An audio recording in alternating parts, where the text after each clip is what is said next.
नमस्कार दोस्तों, मैं हूं शुभम। आप सबका स्वागत है इस चैनल पे। आज का ये वीडियो है शारदीय नवरात्रि के 9वें दिन के लिए, क्योंकि आज के दिन माता सिद्धिदात्री की हम लोग पूजा अर्चना करते हैं और ये नवरात्रि का 9वां दिन होगा। आज के बाद अब नवरात्रि खत्म हो जाएगी।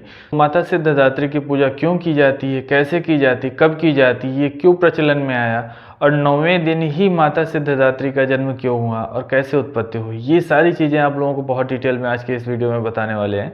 तो वीडियो को कंटिन्यू बने रहिएगा। ले चलते हैं आप लोगों को सचित्र दर्शन कराने के लिए। नवरात्रि के 9वें दिन माँ सिद्धिदात्री की पूजा का विधान है। माँ के नाम का अर्थ है सभी प्रकार की सिद्धि और मोक्ष देने वाली माँ। मान्यता के अनुसार जो भी व्यक्ति विधि विधान से माँ सिद्धिदात्री की पूजा करते हैं उसके सभी दुखों का नाश हो जाता है। माँ सिद्धिदात्री की कृपा से महादेव का आधा शरीर देवी का हो गया था और जिससे शिव अर्धनारीश्वर कहलाए। माँ दुर्गा के इस स्वरूप की आराधना करने से व्यक्ति की समस्त मनोकामनाएं पूरी हो जाती हैं। एक पौराणिक कथा के अनुसार जब पूरे ब्रह्मांड में अंधकार छाया हुआ था तब उस अंधकार में ऊर्जा की एक छोटी सी किरण प्रकट हुई।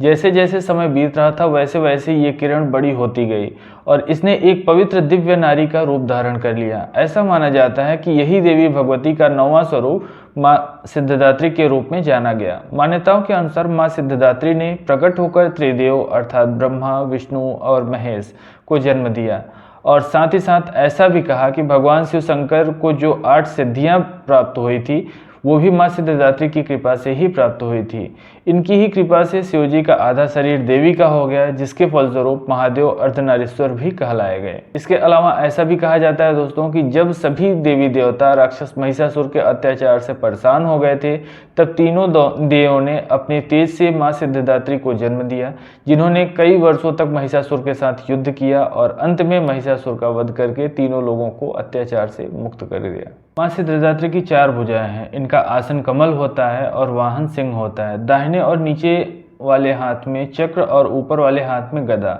बाईं ओर से नीचे वाले हाथ में शंख और ऊपर वाले हाथ में कमल पुष्प होता है। भगवती के इस स्वरूप की ही हम नवरात्रि में अंतिम दिन आराधना करते हुए माँ दुर्गा के इस रूप की शतावरी और नारायणी भी कहा जाता है। देवी का जो मूल मंत्र होता है, या देवी सर्वभूतेषु माँ सिद्धिदात्री रूपेण संस्थिता नमस्तस्यै नमस्तस्यै नमस्तस्यै नमो नमः। अर्थात हे माँ सर्वत्र विराजमान और माँ सिद्धिदात्री के रूप में प्रसिद्ध अम्बे, आपको मेरा बारंबार प्रणाम है या मैं आपको बारंबार प्रणाम करता हूँ। हे माँ मुझे अपनी कृपा का पात्र बनाओ। माँ सिद्धिदात्री के बारे में ये भी कहा जाता है कि ये सभी प्रकार की सिद्धियों को देने वाली हैं। 9 दुर्गाओं में माँ सिद्धिदात्री अंतिम है। नवरात्र पूजन के 9वें दिन इनका उपासना किया जाता है। इस दिन शास्त्रीय विधि विधान से पूर्ण निष्ठा के साथ साधना करने वाले साधक को सभी सिद्धियों की प्राप्ति हो जाती है और सृष्टि में कुछ भी उसके लिए मुश्किल नहीं रह जाता है। साथ ही साथ ब्रह्मांड पर पूर्ण विजय प्राप्त करने की सामर्थ्य उसमें आ जाती है।